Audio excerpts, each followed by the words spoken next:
How many pieces of furniture or maybe the legs of a chair do you have in your home that need just a little TLC? You don't want to come back and do an entirely new finish.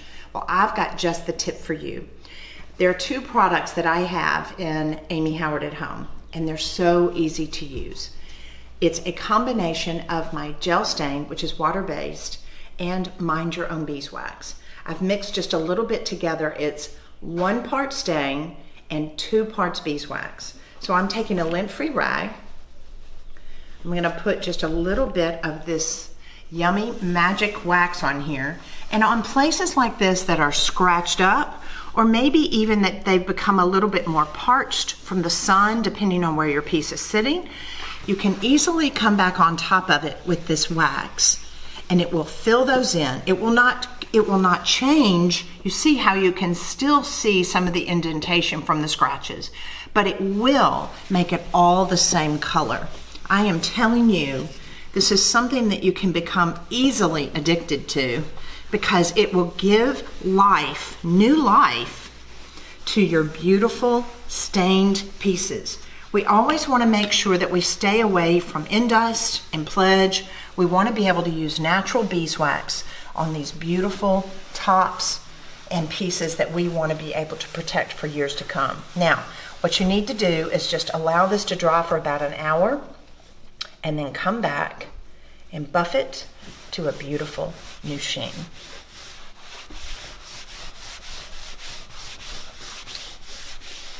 So, I've got this wood table. I want to show you a couple of different things. If you can come over here just a little bit, and then that way I'm going to show you what I'm working with. Now, some of you may be familiar with this product, some of you may not.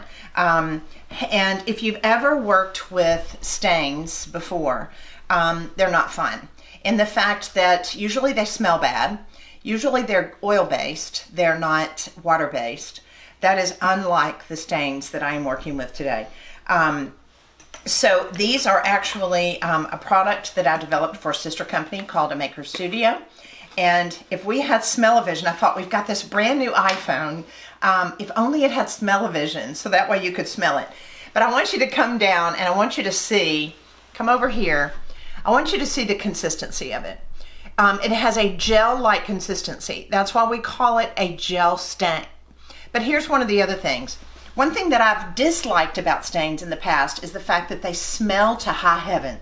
That's a Southern saying. A lot of y'all probably, you're tuning in from all over the world, which tell me where you're from. But we say, in the South, we'll say, you know, to high heaven, meaning it smells really bad. It's something that you don't really want to work with.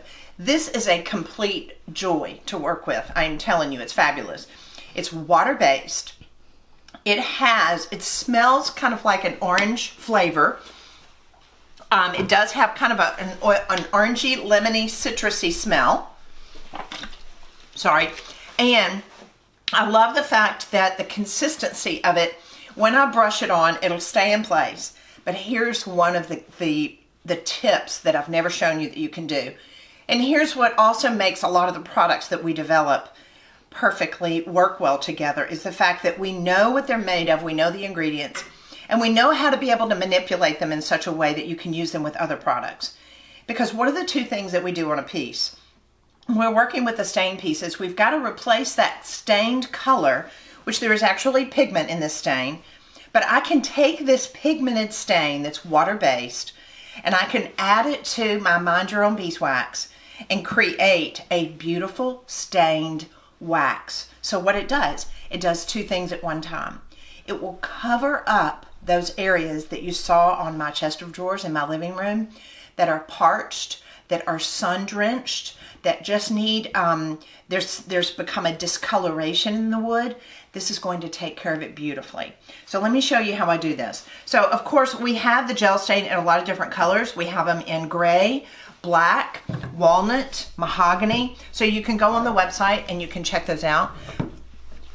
Today I'm actually going to be working with Hazel Mahogany. No, I'm not. I've decided I'm going to go with this browner one because, did I put my glasses in here? Jean, can I use your glasses? Do you need them? Jean's my cameraman today. I have a cameraman over here, and then Jean. I'll give him right back. Okay, so let me shake this up just a little bit. All right, so this is more, sorry, I'm making a decision because I'm getting ready to show you. I think I'm gonna go with the Hazel Mahogany. This is a little bit darker brown. I do have a walnut, but look at that. I want you to be able to see that. So that's a yummy color. All right, so now I've got my Chinette plate. I like working on a more absorbent Chinette plate, not the ones that have a coating on it. It's a little bit easier for me to be able to mix. And I'm gonna use my plastic spoon. I'm gonna make sure that this is stirred up kind of well. So if you're just now popping on, please tell me where you're coming in from, and then ask me questions. If you've got a piece that you wanna be able to do this on, it doesn't take much, then that way I can explain to you if you have any questions about it. So I'm gonna put my top back on here because I've got kitty cats and puppy dogs running around everywhere at this house. All right, so I'm gonna take a little bit of my Mind Your Own Beeswax. I'm gonna squeeze that out here. You know, if you watched me a couple of weeks ago, I showed you how to be able to take this and mix it with the one-step paint. And that's, you can have something that's painted in more of a, like Bauhaus buff. You can create a glaze, literally, that's wax. I can take the, maybe a pale blue or a pale gray or yellow, whatever color you like in the one step, and mix it with the Mind Your Own Beeswax and put it over a piece that you've already painted, say in Bauhaus buff.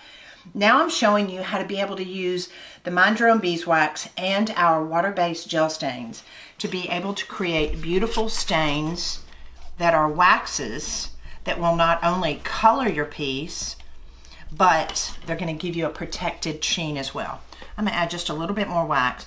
I like to do 2 parts wax to 1 part stain. And I'm going to mix this up like this. And this is all I did.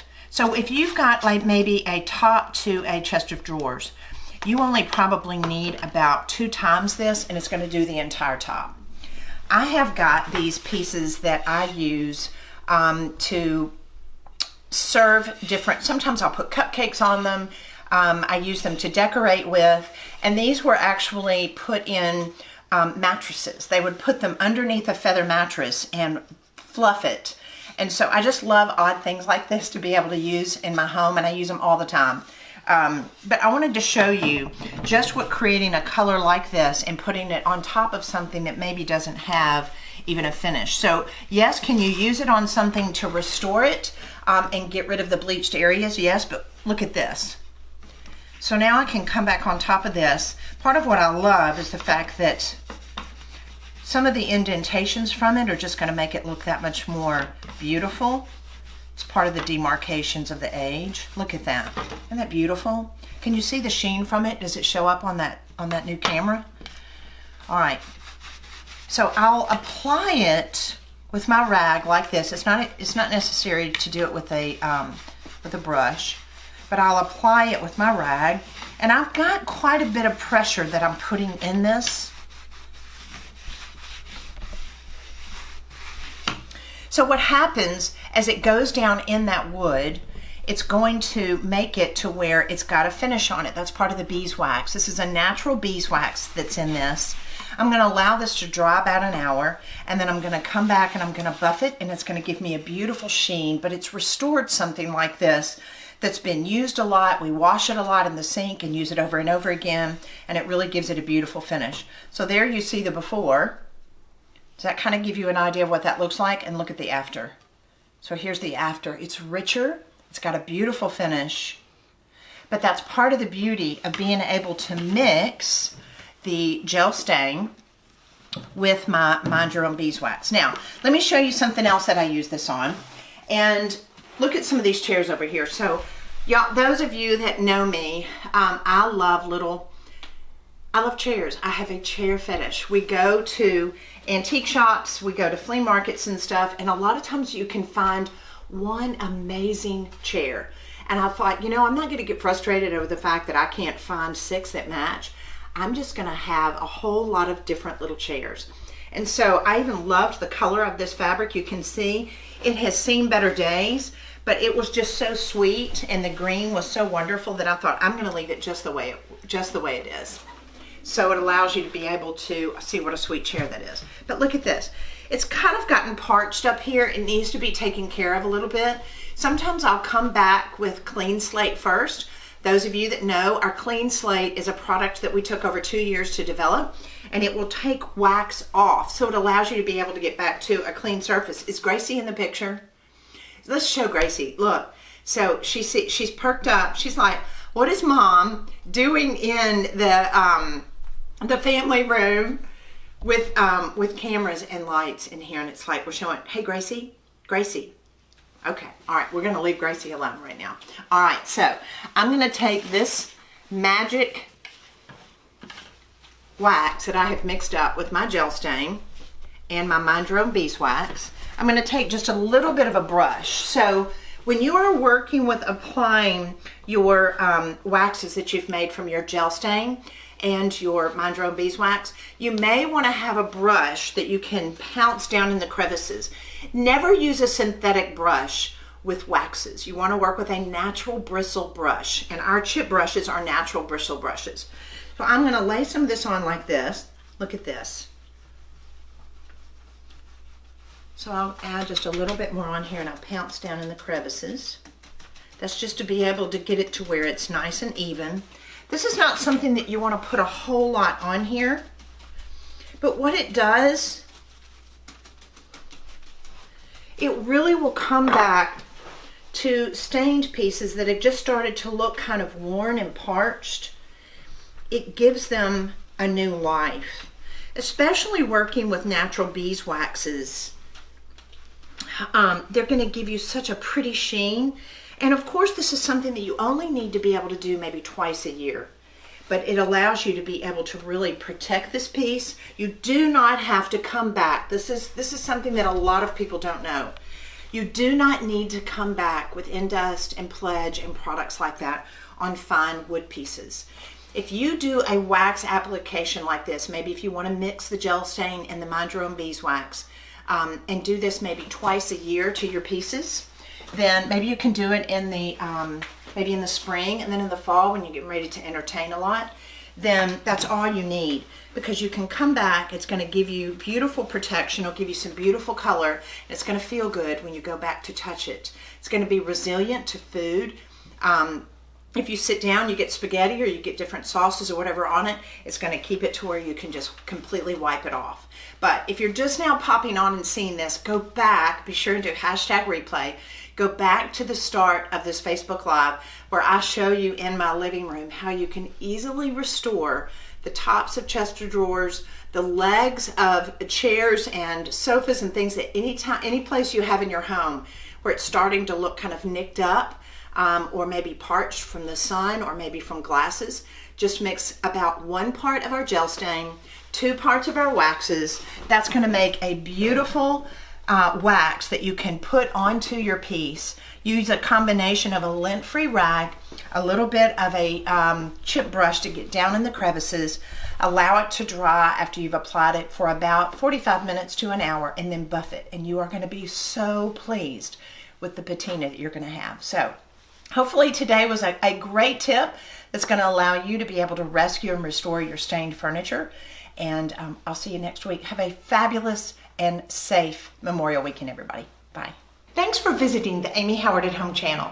If you love DIY projects centered around painting, doing refinishing, and everything in your home, you want to make sure to subscribe by clicking the button below. And don't forget to hit the notification bell, so that way you'll be the very first to know about all of our new tutorials and our new projects. You can also view our most recent tutorials to the right. Thanks again for watching.